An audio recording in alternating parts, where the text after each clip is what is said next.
Yogah Karmasu Kaushalam.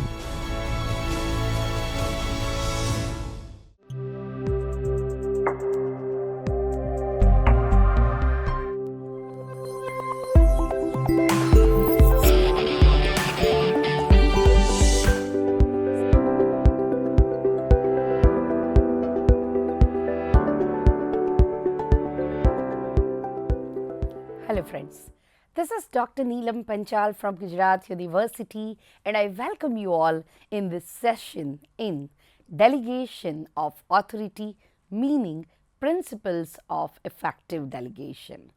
Friends, let us understand in detail what is delegation means in this session. Delegation helps in coordinating organizational activities at various organizational levels.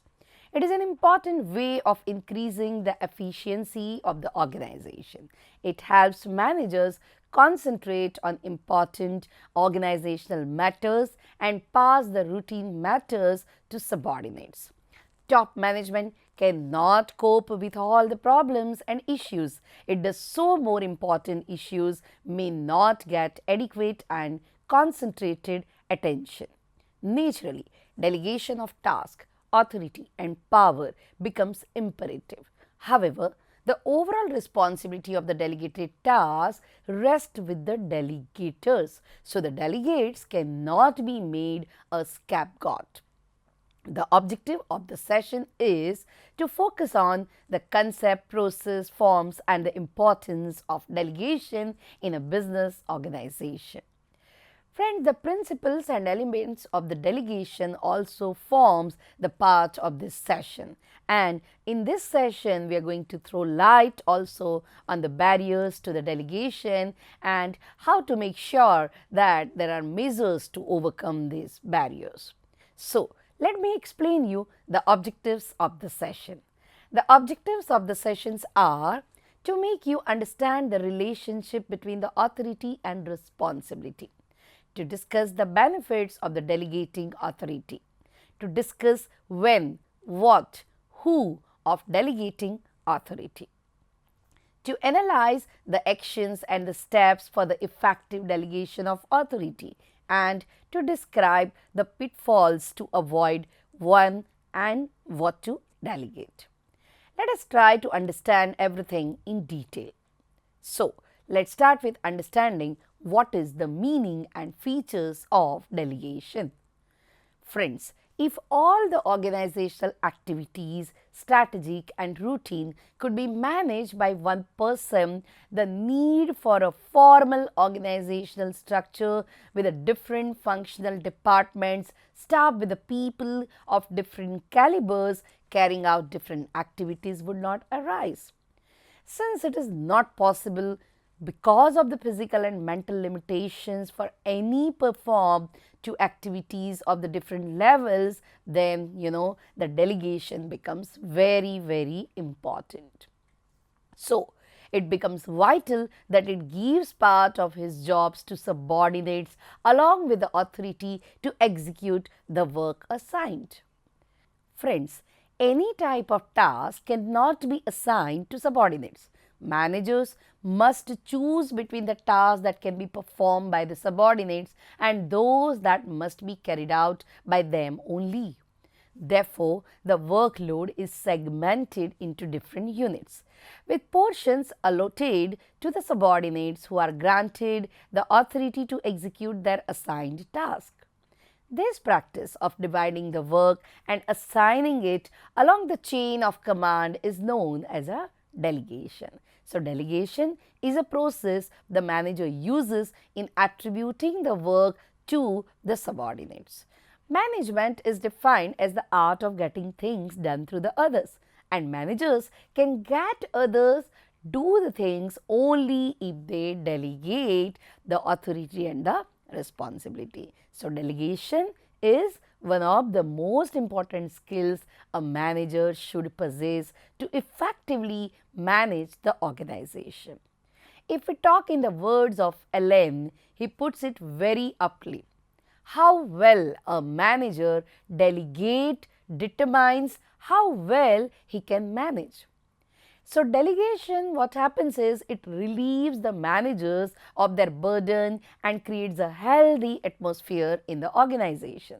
Companies assess their managers' capabilities by evaluating their effectiveness in achieving the task through others via delegation. Lonsbury Fish observes an individual is only one manpower. Single handedly, he cannot accomplish only so much in a day. He can only achieve more by delegating, dividing his workload, and sharing the responsibilities with others. Martin and Bottle also defines delegation as assigning part of a manager's work to others along with the responsibility and authority needed to achieve the desired outcomes. Friends, according to Pierce and Robinson, delegation is the process whereby a manager assigns task and authority to the subordinates who then assume responsibility for those tasks. Let us understand now what are the features of delegation. So, number one is delegation is a process where managers delegate the task to the subordinates in a sequential order of steps. Secondly, it is ongoing process. So delegation is a continuous process. Managers continue to delegate work to their juniors and get them delegated by their superior to accomplish the organizational goals. Thirdly, it is an art, not a science. Delegating the task to the subordinate does not necessarily mean that subordinate will perform those tasks well. There is no cause and effect relationship between the task assigned to the subordinates and their actual performance. So, delegation is not a science. It involves the skills of determining both the extent and the quality of the task delegated to the subordinates by the manager. So, delegation is thus an art. Fourthly, delegation of authority and not the accountability. Friends, manager can only delegate the work and authority to perform that work to the subordinates. Delegation does not mean that managers are not accountable to their superiors for the part of the task assigned to subordinates. They retain the responsibility for the task delegated to the subordinates and they are accountable to their superiors for the outcomes. Next is necessary organizational activity. Friends, managers cannot avoid delegation. They cannot perform well and all the tasks themselves, and thus they must learn the art of delegation. That is how to delegate and what to delegate, and company's performance is judged by how well the managers are getting the work done through the others by the process of delegation. Next is it has different forms. So delegation can take different forms. It can be downward, upward or a lateral. Now the most important thing is what should be delegated. So managers exercise a great degree of care before initiating the process of delegation. If routine jobs are retained by them and important matters are delegated, the entire process of delegation becomes ineffective. So the manager must decide what authority and responsibility to keep for themselves and what to delegate. The authority and responsibility retained by a manager for their performance are referred as reserved responsibility. Friends, according to Lewis Allen, a manager cannot effectively delegate the responsibility and authority for initiating and making final decisions to planning, organizing, coordinating, motivating and controlling the activities and the positions under their supervision. Certain types of planning such as strategic plans, policies, procedures and rules, they cannot be delegated to subordinates. Now, these activities are of utmost importance to the organization and must be